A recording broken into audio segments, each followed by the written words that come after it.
Sungai Nil membentang dari Danau Victoria di Uganda, Afrika, hingga Laut Mediterania ini melewati 9 negara, sehingga didaulat sebagai sungai terpanjang di dunia.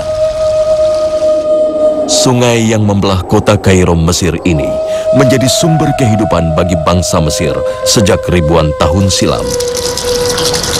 Tak hanya menjadi sumber kehidupan jutaan warga di sepanjang sungai,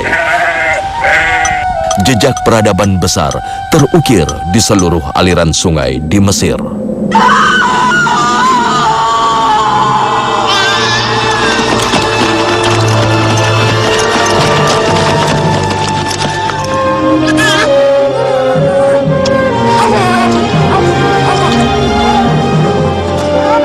Nabi Musa alaihi salam dihanyutkan di sungai Nil saat bayi untuk menghindari kekejaman Raja Fir'aun sebagaimana dicatat dalam Al-Quran. Aniqdhifihi fit tabuti faqdhifihi fil yammi falyulqihi al-yammu bis-sahil ya'khudhu aduwwun li wa aduwwun lah. Sungai Nil membawa takdir Musa untuk bertemu dengan istri Fir'aun, untuk selanjutnya diasuh hingga dewasa.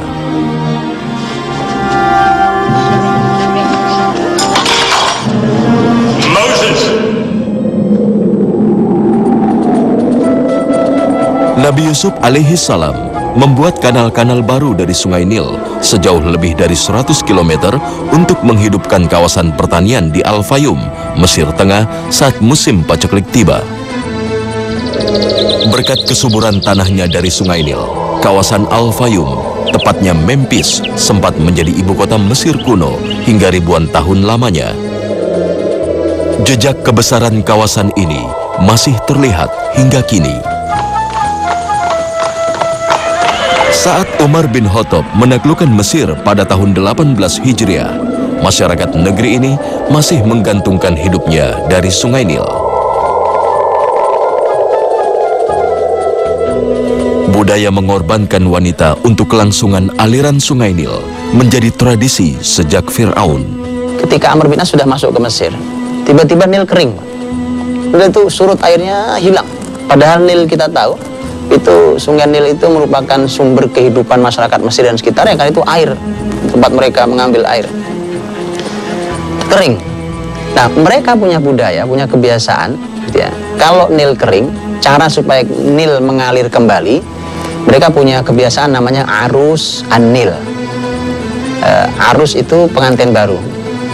Jadi ada namanya pengantin Nil, pengantin Sungai Nil.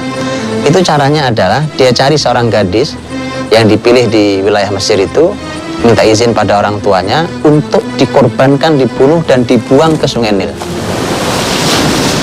Tradisi ini dipercaya dapat mengatasi Sungai Nil dari kekeringan. Inilah yang menggelisahkan Gubernur Mesir, Amr bin As, saat kekeringan melanda Sungai Nil setelah Mesir berhasil ditaklukkan kaum muslimin. Amr bin As pun mengirimkan surat ke Khalifah Umar bin Khattab di Madinah untuk mengatasi keringnya Sungai Nil. Masyarakat hampir meninggalkan pinggiran Sungai Nil dan mau dikosongkan karena mereka sudah tidak bisa hidup di sini. Dan ini adalah bicara tentang kegoiban yang berawal dari kesolehan. Balasan suratnya adalah ada 2 surat. Surat pertama untuk Amr bin As, isinya adalah lemparkan surat yang kedua ini ke dalam Sungai Nil.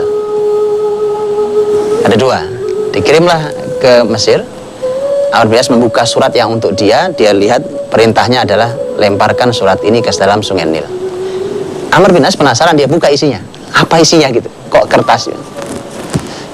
Dan ini juga sangat baik supaya tidak ada sangka-menyangka yang buruk tentang, apalagi mungkin rawan tentang kemusyrikan. Ternyata isinya surat Umar untuk Sungai Nil. Ya? Bunyinya adalah min Abdillah Umar ibnu Khattab ila Nil Misr. Dari hamba Allah Umar bin Khattab untuk Nil Mesir. Gitu ya. Bunyi sederhana. Dia Umar mengatakan, in kunta tajri lillah fajril an wa in kunta tajri li nafsik fala hajata lana bik. Cuma itu isinya. Kalau dulu kamu pernah mengalir, karena Allah yang mengalirkan, maka mengalirlah kamu. Tapi kalau kamu dulu mengalir karena kemampuanmu sendiri, kami sudah tidak perlu dengan Anda lagi. Nil yang dikirimi itu, para ahli sejarah mengatakan Nil itu keluar air, kan dilemparkan itu. Jadi yang dilemparkan bukan gadis sebagai gantinya, cuma kertas surat dilemparkan.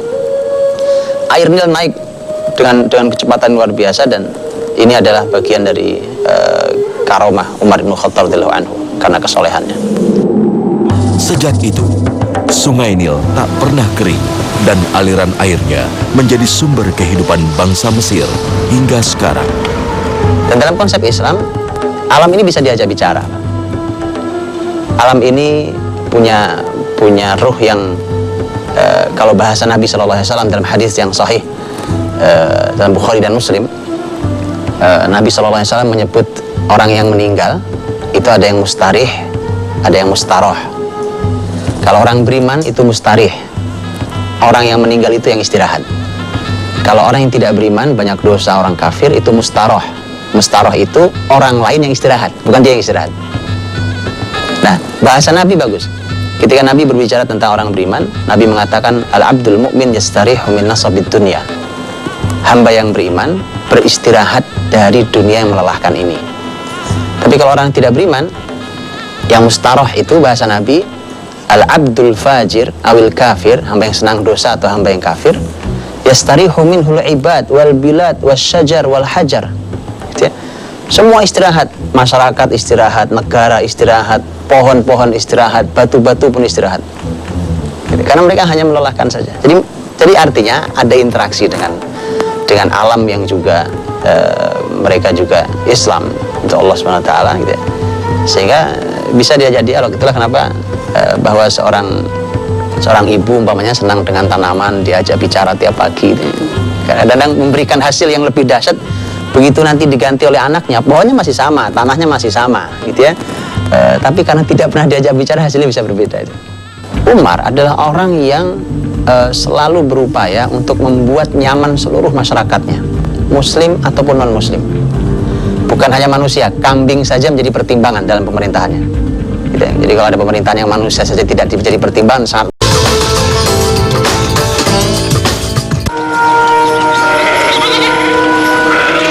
Kota Madinah dengan kekuasaannya yang begitu luas menjadi ibu kota kekhalifahan Islam dan tetap dalam suasana bersahaja tanpa istana. Umar bin Khattab sendiri lebih memilih masjid sebagai tahta kekhalifahannya. Sama seperti yang dilakukan oleh Rasulullah SAW dan sahabatnya Abu Bakar Siddiq. Selama 4 tahun pertama memimpin kedaulatan Islam, Umar lebih nyaman membiarkan kondisi masjid seperti sedia kala. Namun melonjaknya penduduk Madinah memaksa Umar memperluas masjid. Dari Masjid Nabawi yang sederhana, Umar mengeluarkan perintah-perintahnya hingga membuat tahta Romawi dan Persia runtuh. Dari Masjid Nabawi ini pula, kota Iskandaria di Mesir yang megah yang menjadi ibu kota peradaban dunia berhasil ditundukkan.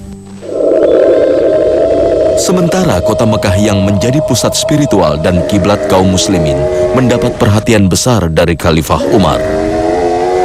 Membludaknya jemaah sholat dan haji atau umroh, Umar pun mulai membangun pembatas Masjid Haram yang sebelumnya masih terbuka tanpa dinding dan atap. Inilah perluasan pertama Masjid Haram dalam sejarah Islam.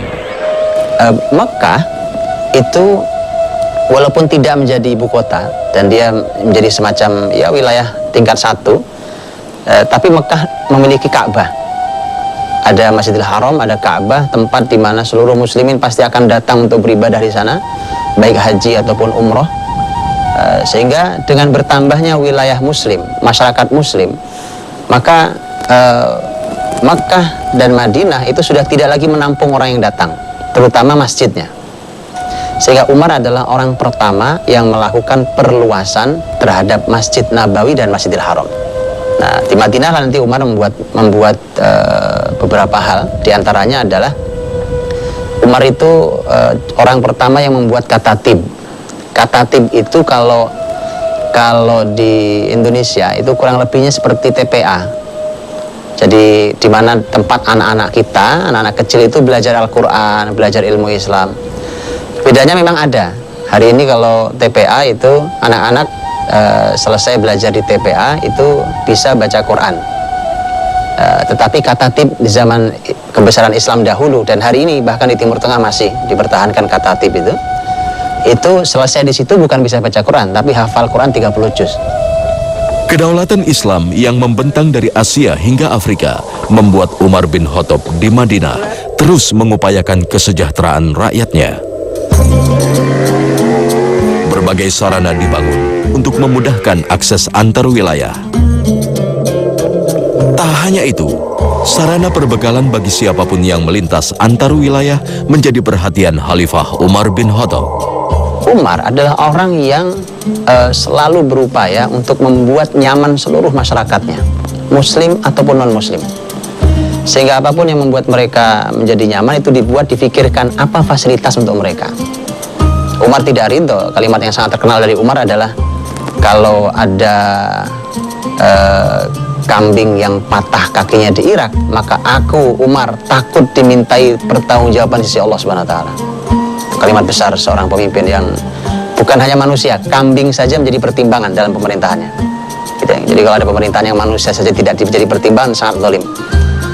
Jadi Umar ingin membuat nyaman sampai kambing. Tidak boleh ada kambing patah di wilayah pemerintahan saya, kakinya gara-gara terjeblos di dalam sebuah lubang, sehingga merapikan jalan, menghaluskan jalan, memberikan lampu-lampu di sepanjang jalan itu diupayakan, termasuk guest house. Kenapa guest house dimunculkan? Karena orang sudah mulai banyak berdatangan ke ibu kota, ke Madinah, sekaligus untuk ke Masjid Nabawi. Ada perintah untuk datang ke Masjid Nabawi, ziarah Masjid Nabawi. Masyarakat itu datang dari berbagai wilayah, maka guest house itu didirikannya di tengah-tengah biasanya. Umpamanya antara Mekah Madinah dibuat satu guest house. Antara Madinah dan Syam dibuat satu di tengahnya. Nah, itu perjalanan 500 kilo kurang lebih. Dari Mekah Madinah 500 kilo kurang lebih. Dari Madinah ke Syam 500 kilo kurang lebih. Jadi dibuatkan tuh guest house dan ada beberapa. Guest house itu konsepnya adalah siapapun musafir yang telah perlu istirahat, kehabisan bekal, maka tinggal masuk saja ke situ. Jadi isinya di sana ada gandum, ada tepungnya, ada korma, ada makanan-makanan, ada zabib, ada berbagai macam makanan disediakan, tempat peristirahatan. Yang mau istirahat nanti melanjutkan perjalanan lagi. Yang perlu bekal silahkan bawa bekal itu. Subhanallah itu konsep guest house yang dibuat oleh Umar dan baru pertama di dunia tentang konsep guest house untuk masyarakat. Penegakan hukum kisos, hukuman mati itu justru di sana ada kehidupan. Karena kalau mereka masih hidup mungkin korban berikutnya dia mungkin saya.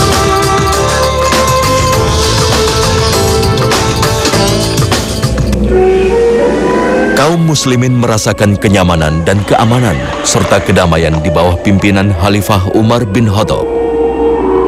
Umar bin Khattab merupakan satu di antara 4 khalifah yang dijamin Rasulullah sebagai pemimpin yang mendapat petunjuk. Abu Bakar, Utsman bin Affan, dan Ali bin Abi Thalib. Itulah mengapa mereka disebut sebagai Khulafa Ur-Rasyidin atau para khalifah yang mendapat petunjuk. Ijtihad atau pendapat-pendapatnya dianjurkan Rasulullah SAW di kaum muslimin. Umar bin Khattab dengan kecerdasannya yang menonjol dan kedalaman ilmu agamanya menjadi inspirasi bagi perkembangan hukum Islam hingga kini. Berbagai persoalan diselesaikan dengan baik tanpa menimbulkan gejolak. Ar-rahmata ya amiral mu'minin. Ar-rahmata ya amiral mu'minin. انظر إلى الأثقال فوق جملك. لماذا تطردني يا أمير المؤمنين؟ ألا تراه يئن تحتها؟ أنزلها عنه كي يرتاح. Di Sana'a, Yaman, itu juga pernah terjadi sebuah pembunuhan terhadap anak kecil. Dan yang melakukan pembunuhan beberapa orang. Ada beberapa orang yang melakukan pembunuhan. Umar kemudian begitu mendapatkan aduan itu, karena sebelumnya belum pernah ada. Jadi pembunuhan beramai-ramai membunuh satu orang. Gitu. Kalau satu membunuh satu, kemudian dengan sengaja dan terbukti di pengadilan dia membunuh dengan sengaja, maka hukumannya jelas dalam Islam, hukumannya kisos. Ya, dia harus dihukum mati kembali, sebagaimana dia telah membunuh orang. Nah, di Son'a pernah terjadi ada beberapa orang itu membunuh anak kecil. Nah, ini belum pernah terjadi. Bagaimana cara menghukum mereka? Maka dikenal Umar adalah orang yang membuat ijtihad, namanya qatlul jamaah biwahid. Jadi membunuh banyak orang karena mereka rame-rame membunuh satu orang. Jadi semua akan dibunuh. Sampai Umar mengeluarkan kalimat, kalau seluruh penduduk Son'a Yaman ini membunuh satu orang, saya bunuh seluruh orang Son'a. Ya, artinya memang ini persis seperti firman Allah SWT, walakum fil qisasi hayatu ya ulil albab.